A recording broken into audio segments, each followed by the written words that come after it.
जो अमरनाथ जी की यात्रा पे आएंगे उनको डर हो ही नहीं सकता। उनकी रक्षा करने वाला तो बैठा हुआ है यहाँ, फिर डर किसका? हमने भी रोया है जितना आपने रोया है। हमने भी खाना नहीं खाया, नींद नहीं आ सकी। क्या ऐसे दरिंदे आज भी हैं जो इंसानियत का कत्ल करते हैं? और मैं उनसे उम्मीद देता हूँ कि घबराइए नहीं, ये कुर्बानियाँ ज़ाया नहीं होंगी, इनका बदला लिया जाएगा और ज़बरदस्त बदला लिया जाएगा। सबसे ज़्यादा नुकसान अगर इस इंडस वाटर ट्रीटी से हुआ है वो रियासत जम्मू कश्मीर को हुआ है।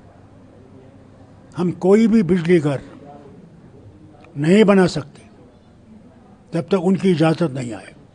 आज मैं गवर्नमेंट ऑफ इंडिया से, आपकी इस चैनल से अपील करता हूँ, आज वक्त आ गया है, वो पानी थोड़ा सा जम्मू के लोगों के लिए लाइए, वो स्कीम जारी कीजिए जिससे कि हम लोग बच सकें। हम प्यास से मर रहे हैं।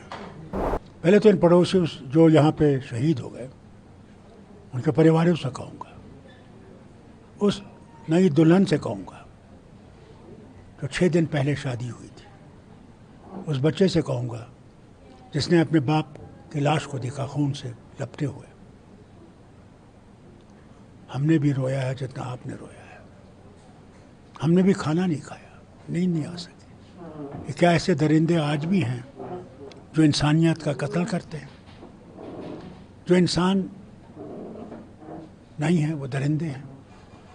वो कहते हैं अपने आप को मुसलमान कहते हैं, मैं समझता हूँ बिल्कुल मुसलमान नहीं है, वो शैतान है, वो इब्लीस की औलाद है। और इन लोगों से, उनके परिवारों से कहना चाहता हूँ, हम आपके साथ हैं। इस गम में हर कोई, न सिर्फ जम्मू कश्मीर का, न सिर्फ भारत का, मगर वो सारे देश जिन्होंने आतंकवाद देखा है उनके साथ उनकी हिमायत है। उनके आंसू में, दिलों में वो गम है जो उन्हें खुद भी देखा होगा। और मैं उनसे उम्मीद देता हूँ कि घबराइए नहीं, ये कुर्बानियाँ ज़ाया नहीं होंगी, इनका बदला लिया जाएगा और ज़बरदस्त बदला लिया जाएगा। हिल जाएंगे। आज हम वो प्याला जो है वो लबरेज हो गया है, भर गया है, वो घड़ा भर गया है। आज हम पीछे नहीं रहेंगे, इसको जड़ से निकालना ज़रूरी है। तब मैं समझता हूँ उनकी आत्माओं में शांति आएगी। यहाँ बहुत शहीद हुए, 35 साल हम यही देख रहे हैं, बेगुनाहों को मारा गया और समझते थे कि इसे वो जीत जाएंगे। आज तक नहीं जीते, आगे भी कभी नहीं जीतेंगे। इस वाक़े के जिक्र के दौरान जब मुख्यमंत्री उमर अब्दुल्ला साहब विधानसभा में एड्रेस कर रहे थे, उनकी आंखें नम थीं, पूरे भारतवासी उनके तरफ देख रहे थे और उनकी एक एक सिसकियाँ उन 26 परिवारों तक भी पहुँची। लेकिन इस बीच हमारा जो पड़ोसी मुल्क है पाकिस्तान, वहाँ से गीदड़ भभकियाँ आ रही हैं जो आतंकी फैक्ट्री चलाता है। आपके भी तमाम बयान आए जिसने पाकिस्तान के मुंह पर करारा तमाचा मारा है। तमाम वहाँ के नेता ये कहते हैं कि सिंधु का पानी तो रोक दिया, या तो सिंधु के धारा के बीच में उनका खून बहेगा या पानी बहेगा। कहना बहुत आसान है। इंडस वाटर ट्रीटी जब बनाई गई थी उसमें हस्ताक्षर हुए थे, जम्मू कश्मीर के अवाम को उसमें नहीं लिया गया। सबसे ज़्यादा नुकसान अगर इस इंडस वाटर ट्रीटी से हुआ है वो रियासत जम्मू कश्मीर को हुआ है। हम कोई भी बिजली घर नहीं बना सकते जब तक उनकी इजाज़त नहीं आए। हम कोई पानी वहाँ से निकालने, एक बाल्टी निकाल सकते जबकि उनकी इजाज़त हो। हमारा विंटर कैपिटल है जिसे जम्मू कहते हैं, पानी से महरूम है। मैंने पहली हुकूमत में कोशिश की थी कि वहाँ का पानी वहाँ के लिए लाया जाए। 200 करोड़ का हमने प्रोग्राम बनाया था, प्लान बनाया था, मगर वो रुक गया क्योंकि वर्ल्ड बैंक ने कहा ये इंडस वाटर ट्रीटी के अंदर आता है। आज मैं गवर्नमेंट ऑफ इंडिया से, आपके इस चैनल से अपील करता हूँ, आज वक्त आ गया है, वो पानी थोड़ा सा जम्मू के लोगों के लिए लाइए, वो स्कीम जारी कीजिए जिससे कि हम लोग बच सकें। हम प्यास से मर रहे हैं। बाकी उनका चिल्लाना कि हम ये करेंगे वो करेंगे, हम इनह्यूमन नहीं हैं। हिंदुस्तान गांधी का देश है और गांधी के देश में ज़रूर आज हमने उनको धमकी दी है पानी बंद करने के लिए, मगर हम उनको मारेंगे नहीं। हम इतने जालिम नहीं हैं जितने वो हैं। उन्हें हर वक्त जुल्म किया है, अपनी आवाम पे जुल्म किया, हम पे तो छोड़ दीजिए, अपनी आवाम पे जुल्म किया। हालत देखिए वहाँ क्या है। ये देखिए बलूचिस्तान में क्या हो रहा है, हम उसके जिम्मेदार नहीं हैं, वो हैं। सिंध में क्या हो रहा है, नॉर्थ वेस्ट फ्रंटियर में पख्तूनों के साथ क्या हो रहा है, ये उनको देखना चाहिए। अपने देश को तो बचा नहीं सके, अब हमारे देश को ख़त्म करने की कोशिश कर रहे हैं, उसमें कामयाब नहीं होंगे। जब ये वाकया हुआ उसके बाद आप पहली बार पहलगाम आए हैं। आज आप जब टूरिस्ट से मिल रहे थे, उनके चेहरे पर एक अलग सी चमक पहलगाम में आकर दिखाई दे रही थी। जब भी वो कश्मीर आते हैं, कहते हैं कश्मीर हिंदुस्तान के माथे का ताज है। वो यहाँ पर आके अपनी तमाम बीमारियों को भूल जाते हैं, अपने परिवार के लोगों को आते हैं स्वच्छंद घूमने के लिए, आज़ादी से घूमने के लिए। लेकिन जब 22 अप्रैल की घटना हुई तो देश के तमाम लोग कश्मीर के समर्थन में भी आए। गृह मंत्री अमित शाह जी अगले दिन यहाँ पर मौजूद थे। नेता प्रतिपक्ष राहुल गांधी भी आए यहाँ पर, उन्होंने उमर अब्दुल्ला साहब से मुलाकात की। तमाम पॉलिटिकल पार्टीज के डेलीगेशंस यहाँ पर आए हैं।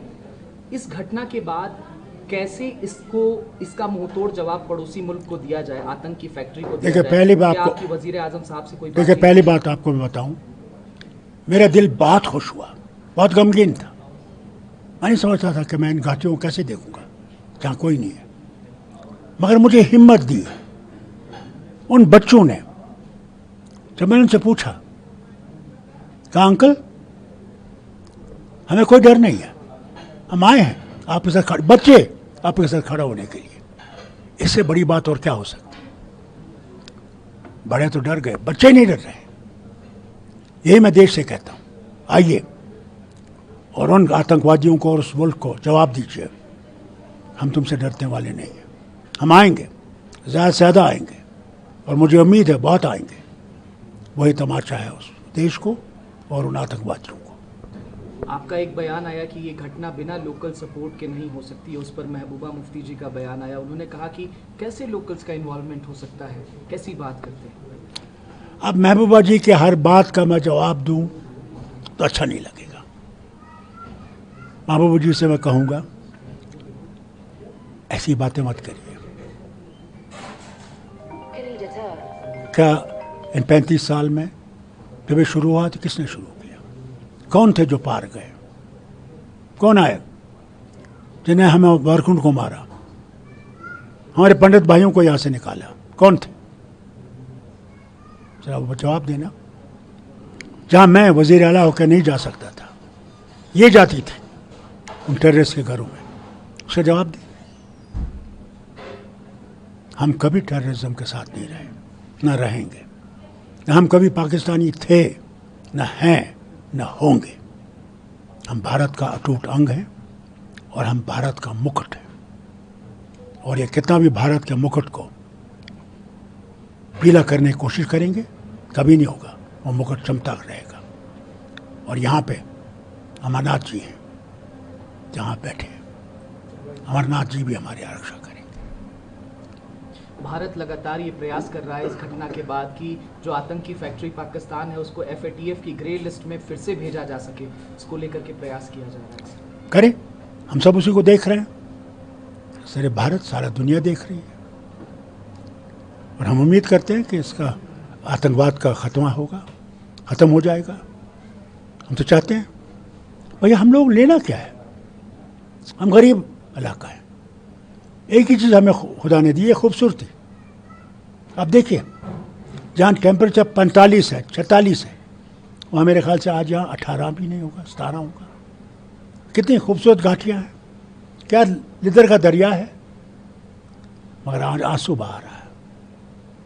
जहाँ यहाँ एक जगह नहीं मिलती थी चलने को, वहाँ आज मायूसी है, खामोशी है।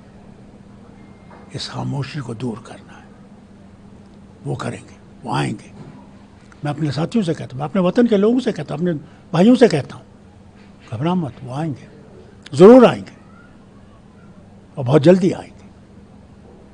एक तरफ जहां 140 करोड़ भारतवासी दिल्ली की तरफ निगाहें लगा करके बैठे हैं कि कार्रवाई की जाएगी, मुंहतोड़ जवाब दिया जाएगा इस घटना को लेकर के, क्योंकि ये पहली घटना नहीं है जो बॉर्डर पार से हुई है। लेकिन जो कांग्रेस पार्टी के तमाम नेता हैं, पंजाब के पूर्व मुख्यमंत्री चरणजीत सिंह चन्नी साहब हैं, उन्होंने सवाल खड़ा कर दिया है पिछले सर्जिकल स्ट्राइक पे। उन्होंने कहा ये हुआ भी था। देखिए, इस वक्त नहीं है ऐसी बातें करने का। अगर हम ऐसी बातें करेंगे तो हम अपने पड़ोसी को मजबूत करते हैं। ये बातें उसके बाद हो सकती हैं, पहले इनसे खात्मा तो करें। जब खात्मा हो जाएगा फिर सब चीज़ों में बात होगी, कैसे आए, क्यों आए, किधर से आए, कौन साथ था, कहाँ चूक हुई, ये सब बातें उस वक्त होंगी, आज नहीं करने का वक्त।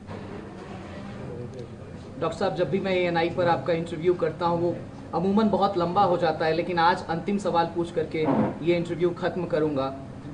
आज से करीबन 1 महीने बाद अमरनाथ की यात्रा शुरू होने वाली है। करोड़ों श्रद्धालु जो हिंदू हों, तमाम धर्मों के हों, वो इस यात्रा के लिए पहलगाम से होकर के गुजरते हैं। उनके दिल में वो डर ना रहे, वो भय ना रहे। आप पूर्व वजीरे आला होने के नाते और एक जागरूक नागरिक होने के नाते उनको क्या मैसेज पहलगाम की धरती से, जहां पर ये वाकया हुआ है, क्या देना चाहिए? जो अमरनाथ जी की यात्रा पे आएंगे उनको डर हो ही नहीं सकता। उनकी रक्षा करने वाला तो बैठा हुआ है यहाँ, फिर डर किसका? डर तो उसको होगा ना जिसके दिल में अमरनाथ जी नहीं होंगे। डर तो उसको होगा जिसको उस प्रभु की कि वही मारने वाला है, वही जिंदगी देने वाला है। फिर कहा डर किसका? घर में बैठ के भी इंसान मर सकता है, कुर्सी पे बैठ के मर सकता है, रास्ते पे चल के मर सकता है। अरे भैया आओ, दर्शन करो, बाबा के दर्शन करो, आओ, भोले बाबा के दर्शन करो, आओ आओ, आ जाओ, ज़्यादा से ज़्यादा आओ। हो सकता है यहाँ से जो दुआएं ले जाओगे सारे भारत पे एक नया सूरज चमकेगा।